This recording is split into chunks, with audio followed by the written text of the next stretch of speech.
Tonight on the MTN 4:30 News, school shutdown. I mean, we're in a blind. We don't know what's going on. We have no clue why they're closing the school. Another twist in the conflict between parents and the Wyola school. We'll have the latest. And a rubber duck roundup. Well, when I first saw it, I thought it was just a decoration. Young and old alike head out on a unique hunt. We'll take you there. The MTN News starts right now.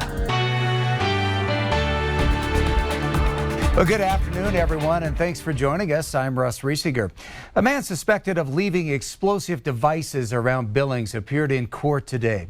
James Coleman pleaded not guilty to 7 felony charges following his arrest Tuesday afternoon.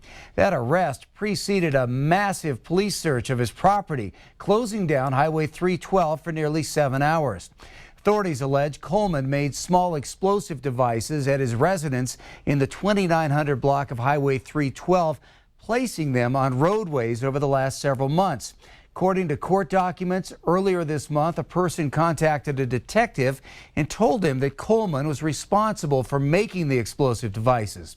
Officers then conducted surveillance of the property Tuesday, waiting for Coleman to leave the residence before arresting him.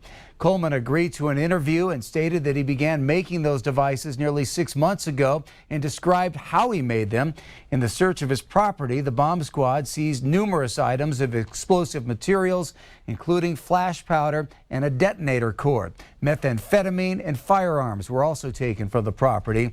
His bond has been set at $100,000. Doors remain closed today at Wyola School, as they have been all week, and many parents are left wondering why.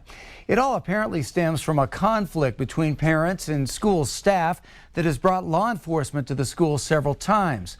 Parents claim teachers and administrators at the school have engaged in abusive conduct towards students, but the school says it's the parents that have been out of line. Now, Q2 caught up with one parent this morning who had brought her child to school thinking it was open. It wasn't. She says parents are being kept in the dark about the reasons for the closure. Everybody doesn't know why. I mean, we've asked around what's going on. The only thing are just some Facebook posts that's saying, you know, it's for the staff and students' safety, which I don't understand. We've never threatened anybody. We just want this situation to be resolved because it involves our kids. Yesterday, the Bighorn County Superintendent said he was under the impression that school would be back in session today. He tells me he doesn't have any answers to why it wasn't. Israel is preparing for a possible ground assault into Gaza that would come after airstrikes have rained down onto the Palestinian territory and deliveries of food, water, fuel, and electricity have been halted. Israel says that blockade will continue as long as Hamas holds dozens of hostages. Hamas took those hostages during a coordinated surprise attack into Israel Saturday. Today, U.S. Secretary of State Anthony Blinken met with Israeli Prime Minister Benjamin Netanyahu. The Secretary of State reiterated the U.S. support for Israel. Well, that war has Israel facing threats not just from the south, but from their northern border as well. Our Joe St. George walks us through the 2 major opposition groups to Israel in that region and how understanding their differences is key to understanding the state of the conflict. There are a lot of words being used right now as the conflict in the Middle East continues. 2 organizations you may be hearing a lot of, Hezbollah and Hamas. So what are these organizations? Who are they? And why do they matter? Hezbollah and Hamas both appear on the United States' list of foreign terrorist organizations, a list you can find on the State Department's website. They were both first designated as such back in 1997. Hezbollah primarily operates out of Lebanon. Hamas primarily operates out of Gaza, a region controlled by the group and located about an hour's drive south of Tel Aviv, the bustling Israeli metropolis. On a map, you can see Israel is right in the middle of these 2 groups. Both Hamas and Hezbollah have been openly hostile to Israel throughout their history, launching attacks on Israelis and being targets of Israeli attacks. Both groups, according to the State Department, have had financial ties to Iran too, although Hezbollah is considered much closer to Iran since Hezbollah is Shiite along with Iranian leaders. Hamas follows the Sunni sect of Islam. While Hamas is responsible for the atrocities in southern Israel these last few days, it would be inaccurate to refer to Palestinians and Hamas as one and the same. While Hamas controls some Palestinian territories, many Palestinians are not members of Hamas. In fact, Secretary of State Antony Blinken is meeting with the Palestinian Authority President Mahmoud Abbas on Friday. The Palestinian Authority is a political rival to Hamas. The same can be said about Lebanese people and Hezbollah. Many people in Lebanon are not members of Hezbollah. Both Hamas and Hezbollah are active in politics as well. Hezbollah has been forming alliances and holding seats in Lebanon's parliament for years. Meanwhile, Hamas has run Gaza since 2007. Knowing what these two organizations stand for, who they are, what regions of the world they represent may be important as Israel battles this new conflict on multiple fronts. Joe St. George, Scripps News, Washington. Louisiana Congressman Steve Scalise is trying to build more support today as he tries to become House Speaker. That's after he won a Republican-only vote over Representative Jim Jordan for the nomination on Wednesday. Scalise has the support of the majority of his caucus, but it's not clear if he can get enough votes from Republicans in the full House. Republicans are meeting behind closed doors today to talk about that before they move forward with a vote. Well, this has been the story throughout the day is rain around the Billings area and then certainly mountain snow. It's been piling up pretty well into the Beartooth and the Bighorns and the surrounding mountain ranges. But tonight, all of that could lead to some areas of very poor visibility as some fog could start to develop, especially to areas to the west and south of the Billings area. But we're still on track for warmer temperatures as we start getting into the weekend and especially by early next week. A lot of weather to talk about just a few minutes from now. Well, a true sign that winter is not only near, but here, at least for the mountains. This is the scene in Red Lodge at the Red Lodge Mountain Ski Area where they saw at least 14 inches of heavy and wet snow.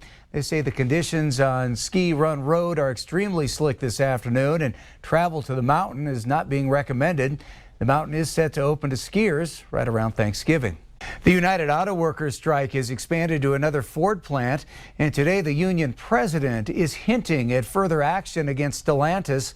The Louisville facility where workers are now striking is Ford's most profitable plant in the world. A clear escalation in the strike. We're nearing a full month of the strike against Ford, GM, and Stellantis. Workers began striking on September 15th at 3 assembly plants, one operated by each of the major car companies. A new AP poll found more Americans backed the striking workers compared to the car makers. The Lodgegrass Elementary School has a new fitness center. The school was one of 3, along with Mission Middle School in St. Ignatius and C.R. Anderson in Helena, to be selected as the most outstanding schools for getting and keeping students fit. Our Haley Monaco takes us inside the new facility. Excitement is high here at Lodgegrass Elementary School for their new fitness center. They were one of 3 schools in Montana to receive a $100,000 grant to fund this. It's good that they made this for us. For 6th graders, Tyon Deputy and Jacoby Littlelight, gym class just got a lift. I'm pretty excited. It's going to be fun. The new center is filled with various machines, but Littlelight is most excited for an old school classic. Probably the monkey bars. Now, Jacoby was just testing things out for us. PE teacher LaShawn Backbone can't wait for the full version. Waiting for some rules and stuff like that to make sure the kids are safe. That's our number one thing. And then we're going to get the kids exercising. It gives the community a good sense of feeling. It should. They should be proud that they were one of the ones picked.